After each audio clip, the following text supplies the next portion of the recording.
Good morning, everyone. Uh, this is the panel on the SOC life. And here today, I am going to start by having the panelists introduce themselves. All right. Oz? Yeah, my name is Jeremiah Osburn. Everyone just calls me Oz. I am currently the Director of Security Operations at Capital One. Hi, I'm Brad Schonhorst. Happy to be here today. I'm currently working at AT&T managing SOC as a service. Before that, I was at Sony and then worked at the Pentagon before that. Awesome. Steve, you want to introduce yourself? Yeah, hey everybody, Steve Helfen, Director of Cyber Operations and Intelligence for Redacted. It's not that hard to find, but I'm not going to officially say it here since legal is not on my team today. But yeah, so a do nothing manager, one of those guys. Awesome. All right, well, let's get started with the conversation. And one of my first questions to the panel here, and whoever wants to start first, go ahead. I want to start by having you guys tell us a little bit about your journey and how you got to where you are and what really drew you to your jobs. Sure. I guess I'll start real quick. So I'd say in high school, I was really intelligent, but I didn't do my homework. So I ended up joining the military because one of my buddies was like, hey, if you help me, like I get a promotion. I was like, cool, that sounds awesome. So I joined the military. I joined the reserves, and I was really blessed throughout my military career, 12 years in reserves, to end up getting in a lot of really awesome reserve units. I know that's kind of like a lot of people say, oh, the reserve sucks. Like, not my experience.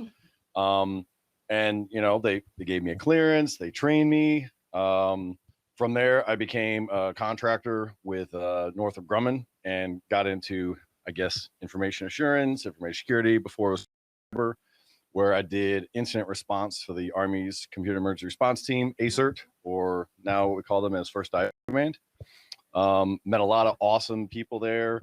Got to really understand how to do incident response. 2003, the Army had 80 intrusions. 2004, 480, which I was responsible for handling 400 of those. So it was like trial by fire. You have to do this, and it was really awesome. Like nowadays, when people are Googling whatever malware that they're potentially looking at, they have hundreds of thousands, if not millions, of results. And like 2004, zero results. I was like, mslogon.dll. I was like, huh, look at that. Nothing. Yeah, like even like Brad looks and he smiles, like he knows exactly what that is, right? He knows probably what intrusion stuff that is. Then I got deployed. Got to do a lot of cool IT stuff for war, which was cool. And then I came back at JTF-GNO. That's the Joint Task Force Global Network Operations. Before they've kind of like bastardized it with Cyber Command now. Met a lot of amazing people there. Got to meet with a lot of fantastic people who helped, show me like threat intelligence is also equally as important as response, because I'm just a responder by trait. Went to Raytheon to go lead their CERT. That was a really cool experience. After that, I went to the Department of Energy for a couple of years. Oh, wow. Which was awesome. I got to go to like Sandia National Labs and Los Alamos and Lawrence Livermore, some other places like in Amarillo, Texas, where they're storing nuclear weapons. And I was like, man, talking like some of the smartest people, in the world. That was a lot of fun. And then I realized that being a contractor, it was cool from an individual contributor perspective. But I was being ignored when it came time to make a decision. So I said, well, I want to be a government civilian. So I joined the Defense Intelligence Agency as their branch chief, the DC. That is the DIA's Computer Network Defense Center, where I got to meet, one of his former bosses, Kevin Cross. A lot of awesome people there, like Cyber Jesus. Everyone knows James Elliott, really tall guy, really smart. He's always going to apologize.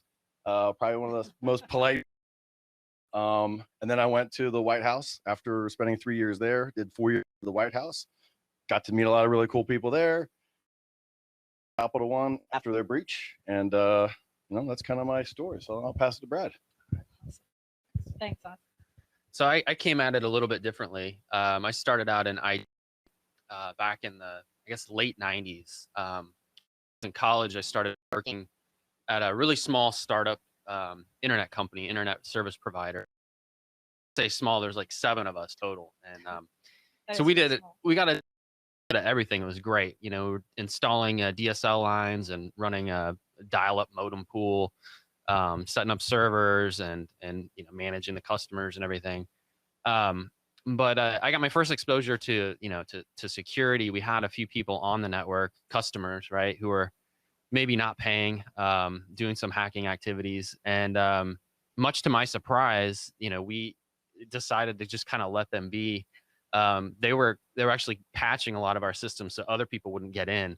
So we had this weird relationship with some of these guys where we would let them kind of operate as long as they didn't do anything that, you know, get us in trouble. But from there, I moved on and managed the computer network at a private school in Manhattan.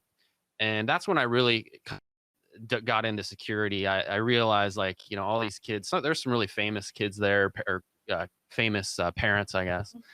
And you know, I realized, like, man, if somebody gets in this network, like, it's not going to be good for the school. So I started diving into network security, and I started following this blog by a guy named Richard Baitlick, who you probably heard of. And he was talking about getting into cybersecurity and mentioned some of the scholarship programs through the DoD. And so I kind of went that route and got into a DoD program at NYU Poly. And that's kind of how I got into cybersecurity then. Went to a ShmooCon back then in 2000. I don't know what it was. Maybe, yeah, years ago, second one or something like that. And then I was kind of hooked. And so I ended up at DISA, which is used to be kind of like the ISP for DoD.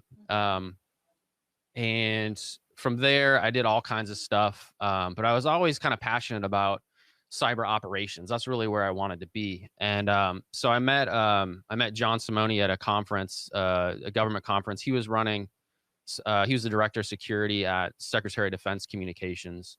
And we worked out a deal where we got DISA to put me on loan to his team for a year. And I went over there and set up some network security systems, and really got some exposure to incident response and the cyber, you know, threat intel communities. Like met Oz there. Finished up over there my rotation, did another year with DISA, and then came back to SecDefComms as a contractor and led a small team that did you know, security monitoring and incident response for the secretary. And it was very interesting place to be, you know, because you know, he's traveling all over the world. So we're trying to monitor and make sure his communications are secure when he's at a hotel in China or, you know, some other, you know, hostile network. So we saw some pretty interesting stuff there. Then moved on to Sony. So I spent the last 6 years at Sony. I kind of built out their SOC analysis and response team. So when I went over there, we had a team of about 7, and the mission was to monitor Sony globally, you know, 200 plus companies, 24 hours a day, 7 days a week, for any kind of hacking activity, right? Or anything that's bringing risk to the network. So that was a great experience. I got a chance to really build a team from scratch. You know, ended up with a sizable team. It was 30 plus people, had 6 line managers. We ended up with a team in Singapore that did an outstanding job. And that way we didn't have to have people working at night. So we tapped into the talent pool there. So that was really good. And then recently I moved to AT&T. My team does SOC as a service for different programs that AT&T is working on with different customers. So that's kind of how I got here. All right. Thanks, Brad. All right. And our third panelist, Steve, you want to tell us a little bit about how you got into what you do today? Yeah, so kind of like Brad, I kind of had a roundabout journey into where I sit today. So I also came out of school end of the 90s and got the first glorious job of doing Y2K compliance programming in COBOL. So that was super exciting stuff. I did that for almost a whole year before I wanted to gouge my own eyes out and jumped over to Cisco, where I started working on software engineering for telephony soft switch. So I spent about 7 years there doing mostly software engineering, some build packaging work. and had an opportunity, middle of the early 2000s, to be the first technical employee at a startup. It was a small telecommunications startup serving SMB market. So came in there as the only real technical person, and essentially over the next 12 years started out with a couple of servers in the back of a leaky data center in the corner of somebody else's office, and built that out into a 24/7, 365 multi-data center support organization for, I can't remember what the exponential growth was, but I think we did something like 125,000 minutes of production business our first month. And then by the last month, we were doing 60 million, something like that. So a fairly decent growth curve there. But in the process of that 12 years, went from starting at network engineering and system support and backends and builds and solution support to getting more mature and building out redundancies. And I think it was my first DEF CON somewhere around 2009. My brother was doing cyber ops work for another group and dragged me in, and I was hooked. So it took one weekend there and figured out this is what I want to do. So I spent the next probably 5 years at my startup trying to transition from running the network and systems teams to building a security program, which was essentially non-existent. I can't imagine how much data we lost at the time. I'm glad I don't know. It would be painful to understand that now. But tried to spend the next however many years there transitioning out of doing networking and systems to just building a security program, and finally got to the point where I couldn't get any more support in what I was doing there, and jumped ship. So where I went from there was to a MSP based in Northern Virginia, doing mostly government contracting and support for different cyber initiatives with federal contracts, but they were in the process of building out a commercial SOC. So I spent the next couple of years leading the engineering group there and working closely with the analysts and operations teams to stand that SOC up, which was a really awesome learning place for me to really pick up a lot of how the tools are supposed to work, how everything integrates, dealing with all of the road bumps or hiccups of any of those build capabilities, and got fairly situated there when I ended up getting an opportunity to land where I am today. So running the Ops and Intel program for a global manufacturing company. It's a much larger footprint. So I've sort of gone from the big company to the small company to the big company, different pieces of cyber from, just scratching the surface and getting involved on my own initiatives to doing almost exclusively engineering to now running operations groups. I have a pretty far-ranging organization underneath me where I am today. I do operations, SOC ops and incident response, threat intel, threat hunt, e-discovery, security engineering. So it's interesting how little bits and pieces of all the stops along the way have all kind of culminated now with all the people who have to listen to me flap my gums repeatedly and tell them what to do, even though I couldn't really sit in many of their seats and do all that work, but certainly a roundabout path to get there. So every day is a new interesting opportunity, including this morning, which I'm hopeful that things are going to handle themselves without my having to break away to attend to stuff, but you never know. So very happy to be here. Awesome. Great. Thanks, Steve. On to more of, how you guys are managing your teams and SOCs. So my question to you is, what's at the core of a successful SOC culture? What does that look like? Brad, you want to go first? Yeah, I think I kind of learned a lot of this the hard way, but I think anyone who's worked for me knows I'm a real I really love documentation. So I think really breaking down all the processes into short consumable documents and having that readily available with a backup, and really making sure everyone understands what to do, because one of the things I love about incident response is also one of the downsides is the adrenaline, right? So in the moment, you really just need these procedures laid out. You need to have run through them several times. And you need to have, all your contacts and figure out exactly who you need to get a hold of. Like, how do you get a hold of legal if you need to engage them? Or how do you talk to corporate branding team or, the sysadmins who sit on the other side of the world? Like, you're going to have to wake them up. So having all that thought about and planned ahead of time really makes for like a well-oiled machine. And eventually, the goal is everybody understands their role. You've thought through the scenarios. And then as the manager or leader, you're not having to get up every time in the middle of the night when something happens. If you can get people in place that understand what to do and can handle the situation, then, it just makes things run a lot smoother. Because the last thing you need, during a major incident is like trying to scratch your head and figure out what to do, So preparation and documentation, I think, help a lot. Yeah, preparation and documentation are very important. I like doing tabletop exercises, which you lead a lot of those at Capital One. Like we recently did one on ransomware. So fortunately, is there any wood to knock on around here? Not how to deal with that yet. But it ends up giving you confidence in not only the process, but the people and the technology that you have in place. And giving some of our more junior personnel that opportunity to be in that position. So like when they're on an incident call, and as Brad mentioned, like we have HR, we've got our legal, we've got branding on, we have, our CISO, we have our CIO, we have all of these, business units and representatives who all want to ask 100 questions at one time, at rapid fire, because it's really important. Giving them that opportunity to kind of build and grow and so that they understand when the firefight happens, that this is what it's going to feel like. And typically like Brad said, it is an adrenaline rush.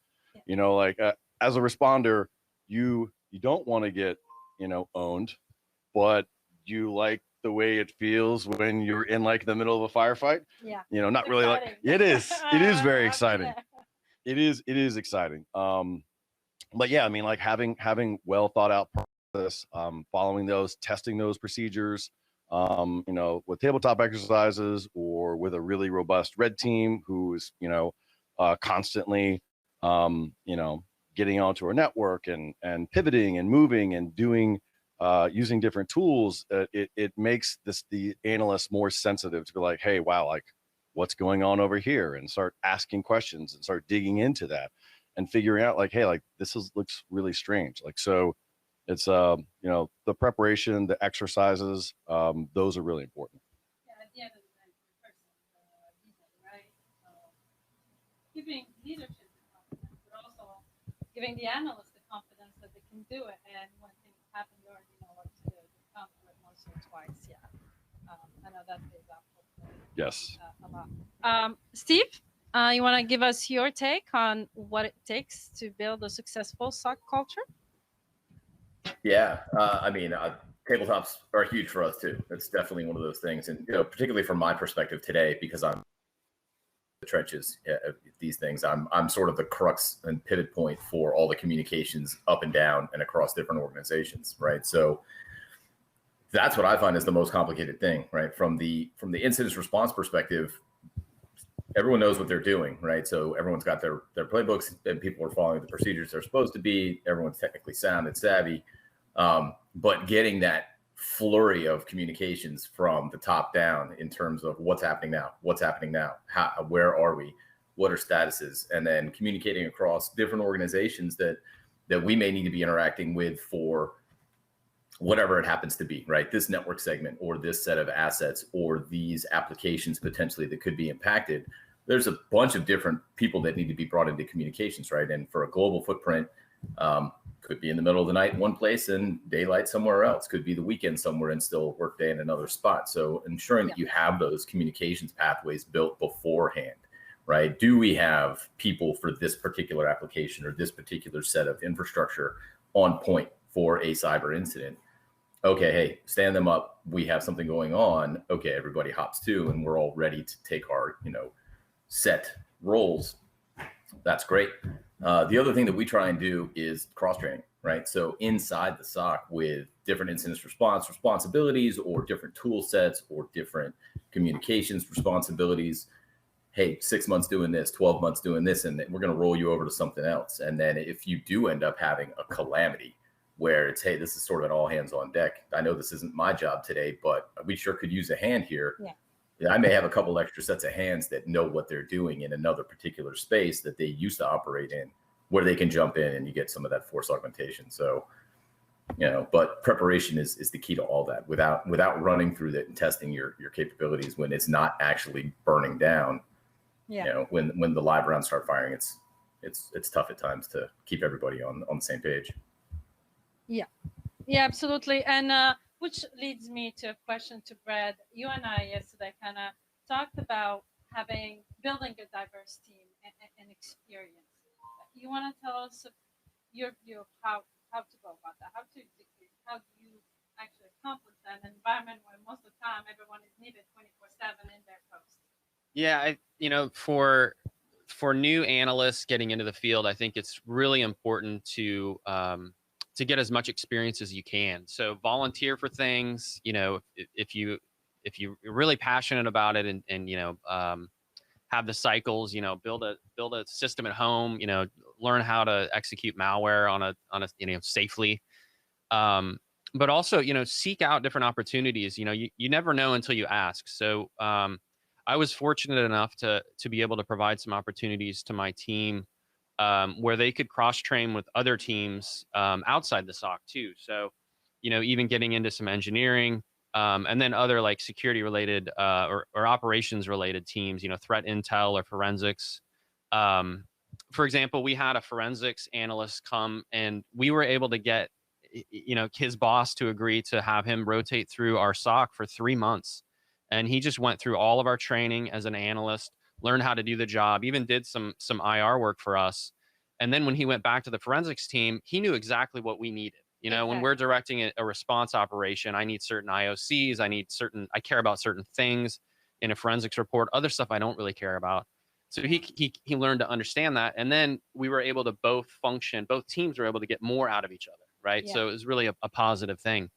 You're not always going to have that opportunity available, but you could also do something where maybe you just go sit with another team for an hour a couple times a week for a little bit and just understand what do the threat intel analysts do and how does that apply to SOC, or what are these guys who are guys and gals who are writing detection content for our team, like what does that look like? So getting involved with other projects and then also with other groups, I think is really, really important. Kind of broaden your perspective a little bit. It creates some cross collaboration between team and fluency of information transfer, because we all know most teams get into their little bubble, and it becomes, if you don't proactively challenge that communication, that collaboration to the table, you can have some segregated teams. That's a great point. I mean, I think incident response, one of the things I like about it is, when you're really running down an incident, you have to collaborate with everybody in departments you maybe never deal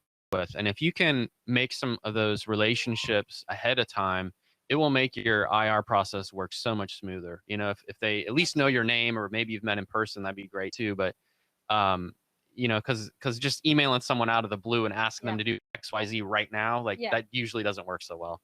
Yeah, without having previous kind of relationship right. with the teams. Yeah. Right. Oz, you want to tell us how it happens? Yeah, in your sure. SOC environment? Yeah, I mean, like, I said it yesterday, and I'll say it again. Like, you cannot teach passion. Sure. I want my young analysts to be hungry. I want them to, volunteer for work. I want them to do, side of desk work. I want them to build, their own home network. Spin up some VMs. Have like a couple of unpatched VMs, have some patched VMs, and then go download malware and infect those VMs and then see what happens.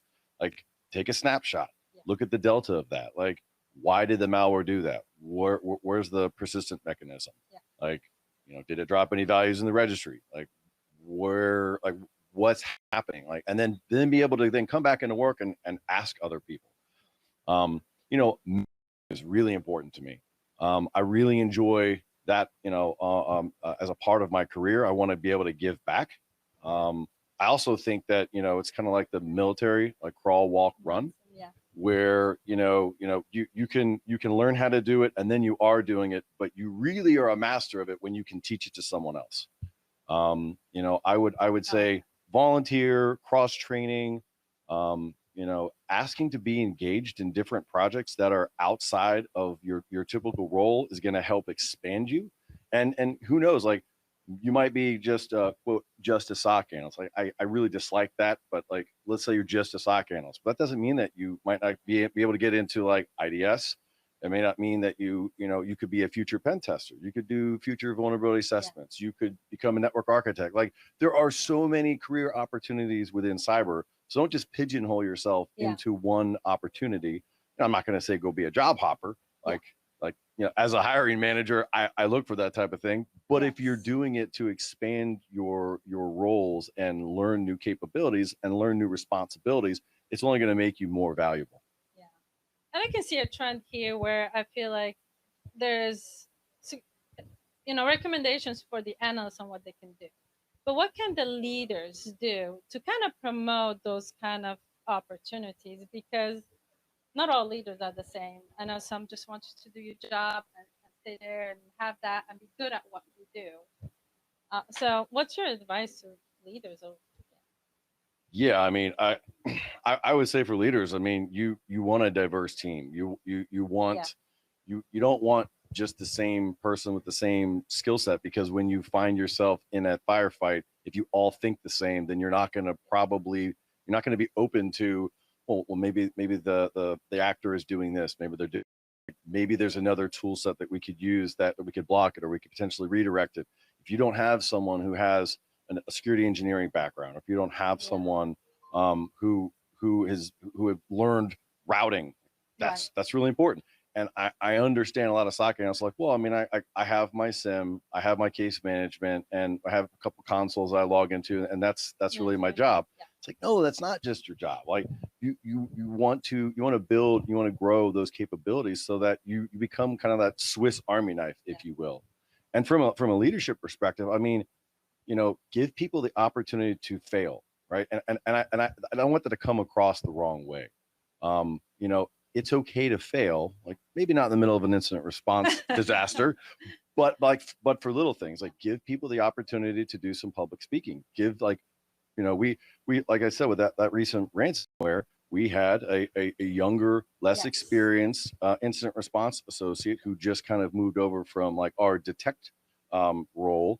And we put him in that role intentionally, and we're giving him that opportunity and something he's never had the opportunity to do. So, give people the opportunities to fail. And if they fail, that's okay. That's how you learn. And look for those other people who, look for other people in other portions of your organization. Be like, hey, I've got someone who's really smart. I've got someone who's really intelligent. Like, help them kind of build that relationship and build the rapport, and make recommendations on other, mentorships. I'm constantly talking to other people. I'm like, well, have you talked to this person over here? Have you talked to that person? They're like, well, I don't know who they are. Like, let me make the introduction for you. So it has to be a proactive effort. You can't just wish for a diverse team. Steve, what about your input as far as how you build that diverse team and your advice for analysts and leaders as well?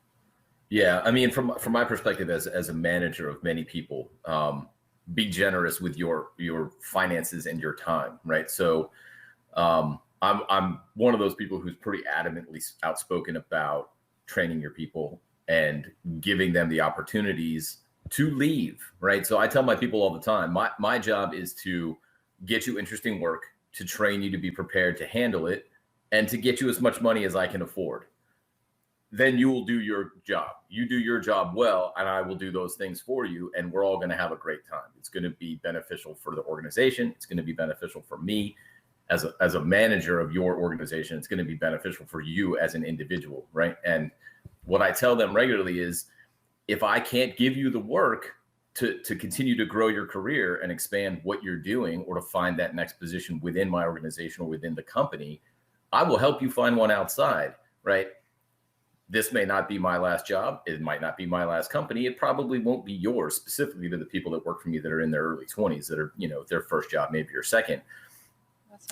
It's not being super, it's trying to hold on to the assets, right? And it's it's a razor's edge because you don't want to lose good people. You don't want to lose those capabilities of really high performing, analysts or engineers, because they're super hard to replace. We all know that, finding good people in this business is really tough. So, but I've found a much more responsive crowd for the people that work for me by coming at it from that perspective, which is I will continue to train you and prepare you to literally take the next job that's not here. But I'm also going to work super hard to find you the position in this organization to keep growing your career here and producing for the benefit of my team, hopefully.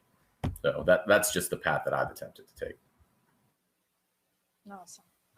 Brad, I think you had something to add. Yeah, I think he hit on some really great points. I really like the philosophy of, if you find really great people, they're not going to probably stay with you forever, right? Like the really great ones are going to continue to rise up and go on and do great things. And so you want to really enable them to grow. It's not like you're encouraging them out the door, but you don't want to ever be stifling anyone, right? Because people don't want to feel like, oh, I'm not getting enough work, or my boss is, kind of hoarding some of the things, the growth opportunities. Yeah.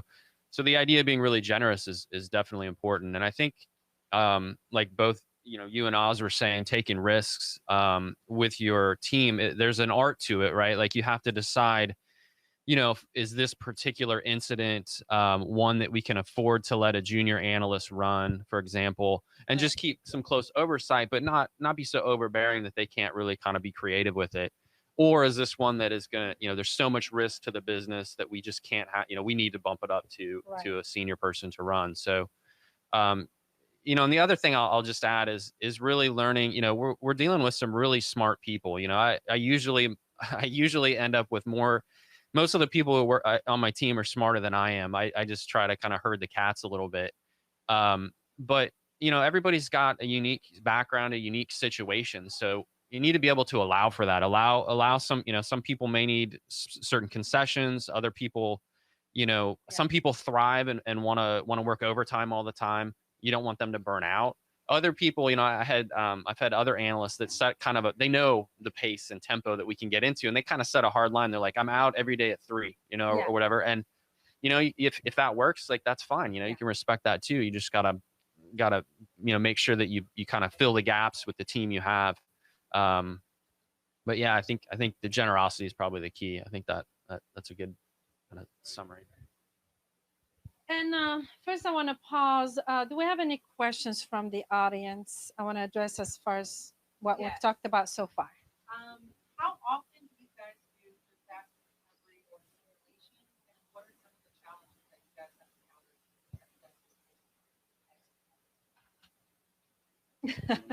encountered? Oh, this one is for you. Yeah, well, I mean, that seems like did your husband submit that? Because that's kind of a softball.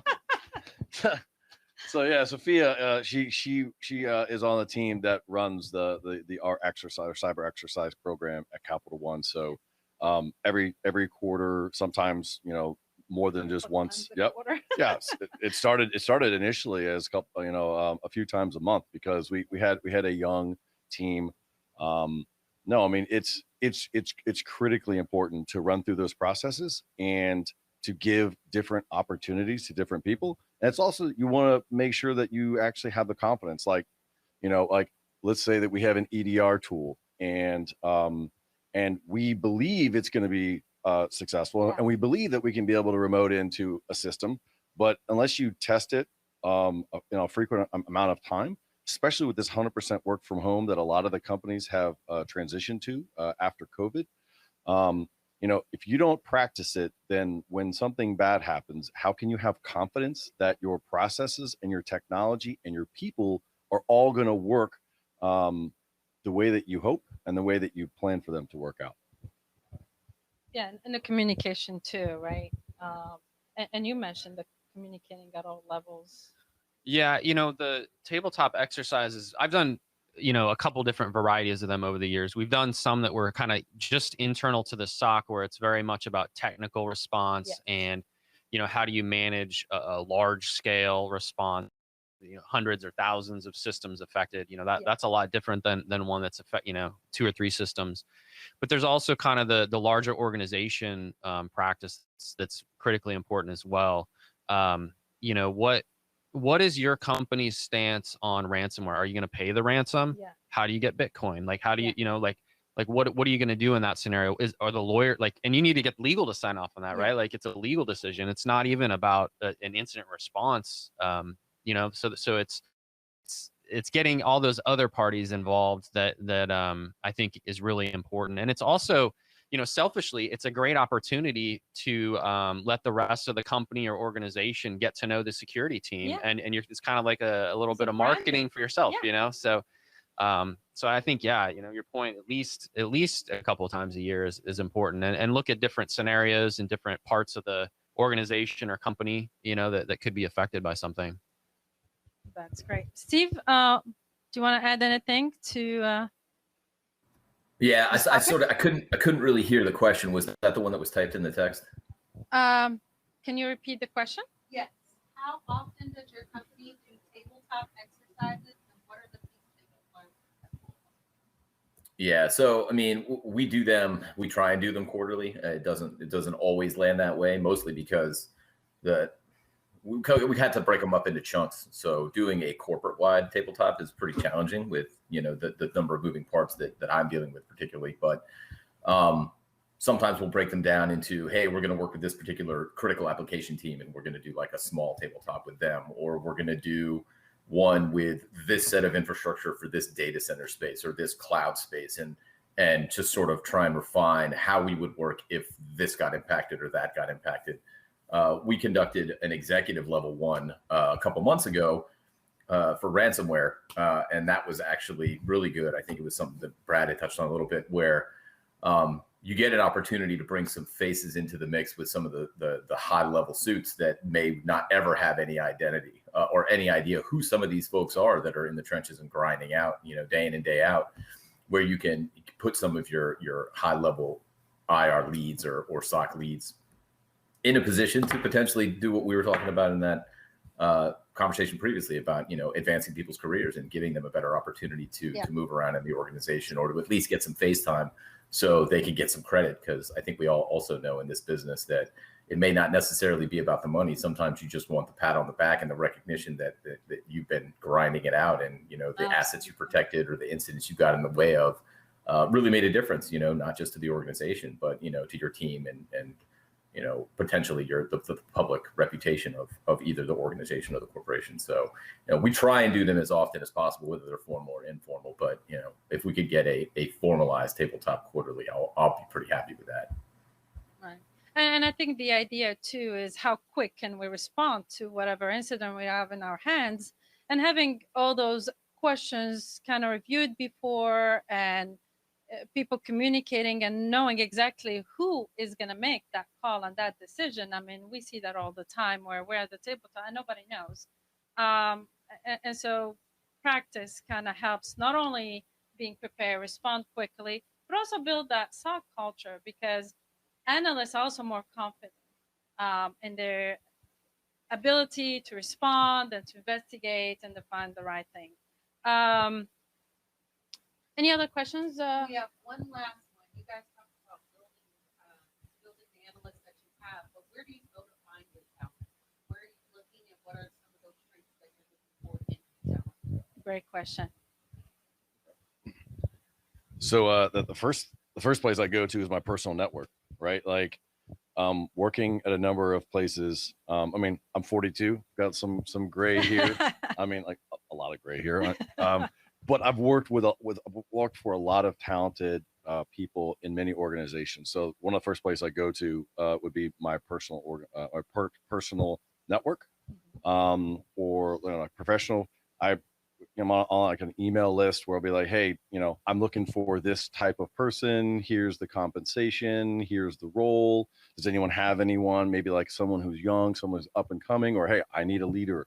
I need something else. I mean, we actually just posted a senior manager role leading our fusion team within the Security Operations Center, directly reporting to me. So anyone out there, if you got some experience. Capital One is sponsor, and they're a great company, great culture. Both of us can talk about that. Yep, absolutely. Obviously, LinkedIn is another really good place to go. And word of mouth within this industry is critical. So, you know, we call it, I call it the kiss of death, where I ask him, like, ask Brad, like, hey, like James Smith, like, how's James Smith? Like, what do you think? And he's like, he's a nice guy. It's like, oh, okay. That's the politically correct way of saying hard pass, right? But if I ask him about Jane Smith and he's like, oh my God, she's amazing. She does IR, she can do reverse engineering. She's really good with using Macs. She's so good. She's awesome. You need to get her right now. That's the type of like response that I'm looking for when I want to hire people. And because I know that, like, well, if they can work for Brad, they can certainly work for me. Like, I'm not saying that you're hard to work for, but I mean, we both worked for a pretty demanding boss. And Kevin, like, yeah, with Kevin, it was his way or the highway. And so, you learned. Boss like that. Absolutely. So, Brad. Yeah. I just usually tap Oz's network. Who works at Capital One? No, I agree. I mean, personal network is definitely a great starting point. I try to leverage my team's networks as well. A lot of them have good connections, and unfortunately, like anything, if you know somebody, a known good is always a great place to start, right? But we've had good luck with more of the just kind of going out and looking at random, working with a recruiter, posting on the company website. But you can quickly get overwhelmed. A lot of different I wasted so much time in interviews when I first started at Sony trying to build out this team, and we quickly realized that people were on their resume they'd never done. And the definition of incident response in some organizations might mean just taking an email and forwarding it to someone else, versus what I was looking for was someone who can do technical work. So one thing we did to kind of weed people out who weren't technical enough for the position, because you don't want to have a bad match, was we started doing a technical assessment. Before I would interview anyone, I'd look at their resume, and then have them do some kind of technical assessment where they provided something in writing back to us. And that gave you a chance to see, can they handle some technical work? And then how do they communicate it? Can they communicate the information? I mean, like we've talked about, kind of a theme with incident response is communication. So it's a great gauge to see people coming in. And what I found was that most people who completed the exercise did pretty well. And then a lot of people just didn't bother. And so then, it just narrowed our choices down. Awesome. Steve, how do you find good talent? Yeah, all those things. But one of the other things that I've had good success with over my career as a hiring manager is tapping younger talent, either coming in. So if you can build a pipeline, so if you can create internship programs, build a pipeline where you either get good relationships with particular, universities or training programs in your area or where you need that talent, that's a great feeder system. Because if you can get an intern in, they can take a couple months to prove their worth. And I mean, I think it was Oz that said it earlier, just looking for passionate people and drive. Yes. You can pick up a lot, even if they're not doing really advanced work, from a really young person who potentially could grow quickly into a capable, incident responder or SOC analyst. And then the other place that I've had success historically is to tap into other pieces of the organization that may not be cyber specific, is reaching into some of the potential networking infrastructure organizations or IT infrastructure organizations to find support people who are technically savvy, but aren't necessarily cyber specific. So people who can prove their technical worth and capability often train up very quickly into the kind of work that we do, bringing an L1 on who may not have any deep experience doing incident response or SOC analyst type activity, but is technically savvy and understands how systems, communicate with each other, or how internal processing on a particular system may work because they've done troubleshooting for years. Really good at doing incident response activities. So with a little bit of additional training to get them into exactly what you need them to be doing, often it's not a bridge too far to find an asset right inside your own walls. It may not make the hiring managers on the infrastructure side all that happy when you coach their people, but ultimately, keeping good people inside the organization, that will make senior leadership happy that they're not having to go outside and source talent. You can just move some pieces around, and potentially that new hire coming in IT is going to be a more economically sound option for, for the accounting department than trying to hire in a cyber operator who could be twice as expensive. So just another place to look. Yeah, a follow-up question. Do you guys feel that it's harder to hire internally than it is to hire externally? Because it would take having that person move from that position and leaving the gap there. Is movement within a company hard? And maybe, Steve, you tell us first, since you're always less gone. Yeah, it depends, right? So some organizations I've been at, it's easier than others, right? Normally, the bigger the organization is, the more robust the HR talent organization inside may potentially be, the less trouble you're going to have, right? So there's a couple different boxes that you tick in terms of, employee satisfaction and, keeping retention, the numbers of having to go and churn out, right? The expense involved with bringing new people in. A lot of times it may be not for the organization directly losing that person to another organization, but ultimately almost everyone else I've found is pretty happy about, let's keep a person inside, right? They're happy. The new hiring manager is happy. You may not get a super enthusiastic losing manager, but ultimately, the pros outweigh the cons. The smaller the organization is, the more challenging it has been, right? At the startup I was at, losing anybody for any capacity at any time was critical because there is no, oftentimes they were single threaded, there's no backup. So wherever that person was contributing before, now you have a gap until you fill the role, which depending on how specific it is, can take quite a bit of time. So, I think it depends mostly, at least what I've seen, on the size of the company, but more and more, at least for the companies that I've been associated with, that tend to show more value for their people than just, everyone's a cog in the wheel and everyone's replaceable. Not my favorite mentality from the HR groups. It seems to be pretty well received. Thank you, Steve. Bradley wanted to add to that. Sure. I was just going to say, I've had mixed results as well. I think it's, from an HR perspective, it seems like they're generally more comfortable just doing external hires or pushing an internal hire through the external hiring process. I have hired internally and I've had, great luck with that. One thing I will just say though is, as a manager, you to make sure that you've established clear kind of deadline or cutoff for when they stop doing their old job, because inevitably what happens is they come join your team and they're doing your job and their old job, or they're training the placing them, and that can last 6 months, right? So it makes everybody uncomfortable, right? So you really have to have some kind of clearly established boundaries, I think, in most cases. Yeah, I would say there's pros and cons to both internal and external, right? I think one of the pros of hiring internal is the person hopefully already knows what your network looks like. They know what the enterprise, they know the tools. Plus you could go to their manager, their supervisor, and be like, hey, how is this a high performer? What did they get on their last 2 performance appraisals? Like what type of role would you think this person is? Are you going to promote that person into a role, or is it just a lateral? And then I'd want to know the motivation, like, why are they looking to do this? Have they burned out? And well, if you've already burned out of one role, you could potentially be coming into the SOC and you're going to burn out again, because we've got a high energy work that we have to do. External, it's more of like the unknown entity, but at the same time, you could also be bringing in someone who has a fresh outlook. Yep, fresh outlook, fresh eyes to the same problem, but they could look at it from a different way. And I like a blend of both, if you could do the internal and the external. And to follow up on that, how do you guys prevent burnout? Since we're talking about burnout, how do you prevent that?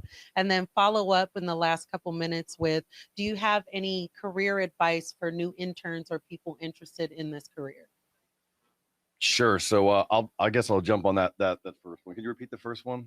How do you prevent the burnout? Yeah, I mean, work-life balance is really important, right? I told Sophia yesterday that I had a goal of 7 years ago that I want to become a CISO of a Fortune 500 company. Like, that is my career aspiration. That's why I went to college, got my master's degree. That's why I pivoted from being a contractor, becoming a civilian. That's why I'm in the role that I'm in now, because I'm hoping that it's preparing me for the future role. But what I also realize is that I have 2 teenagers at home, and I want them to graduate high school before I commit myself to what I see my boss right now, my CISO, Chris Betts. So he's working like 70, 80 hours a week. And, you know, that's like, to me, that would probably be an unsustainable pace for a long period of time. And so I try to be very mindful of that. And for our analysts, I want to lead by example. I take vacation. And when I take vacation, I turn off my phone for the most part. You know, like I don't want to be the type of leader that says, do as I say, not as I do, because I think it leads to a poor example. And because if they see me that I'm on when I'm on vacation, they're gonna assume that, well, I need to be on vacation as well.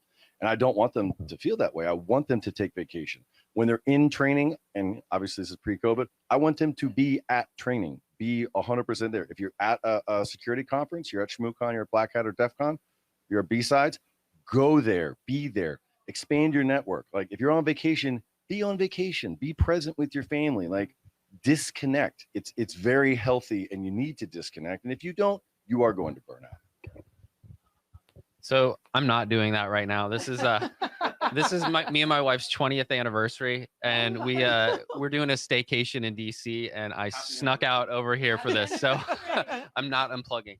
But so I wanted to talk a little bit about advice for new people getting into the field. I think right now there's a very unique opportunity where you don't need a 4-year degree. You don't need all those certifications. I've seen people spend tens or more, thousands and thousands of dollars getting all these certifications.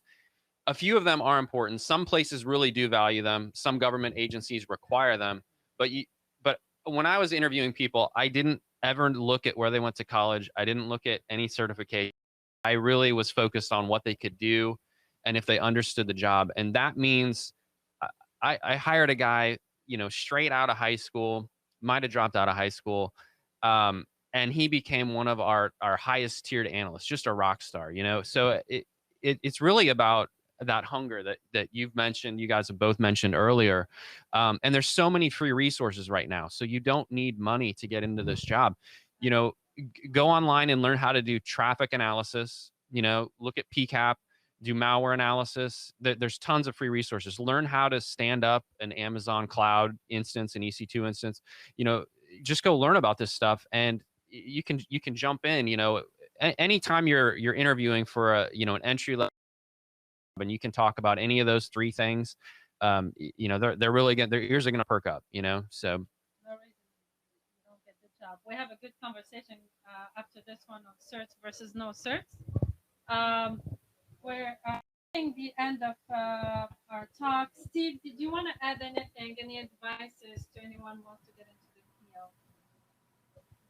Oh, yeah, sure. I thought you were going to ask me about burnout, in which case I was going to say, as soon as I figure that, yes. as soon as I figure that one out, I'll let you know. I don't have the right answer for that one yet.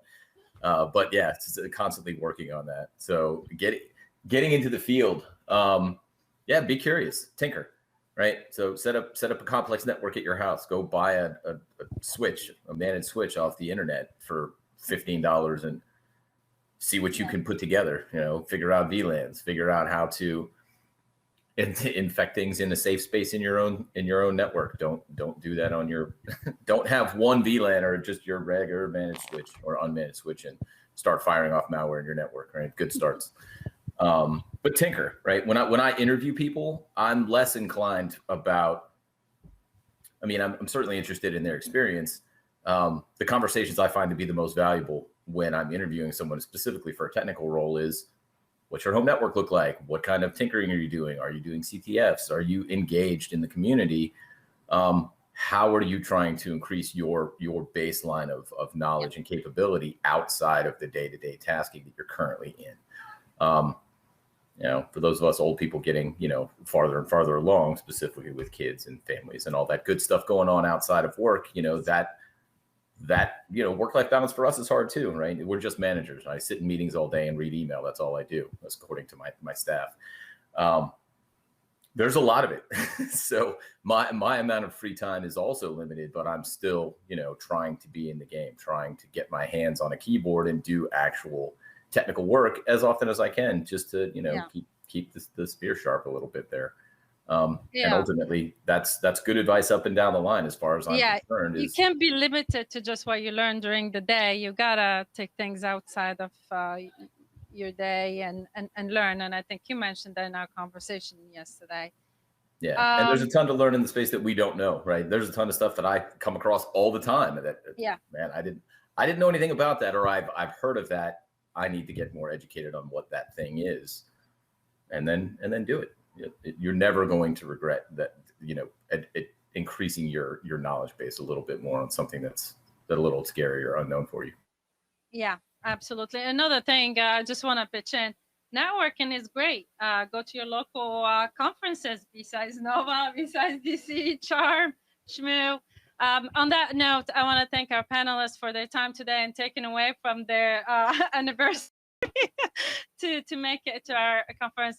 Thanks to all of you. Attendees, if you had any questions that we weren't able to get to, feel free to connect with our speakers online. Hopefully they're still on the LinkedIn's always good. Yeah, LinkedIn, Twitter should be good. Thank you, everyone.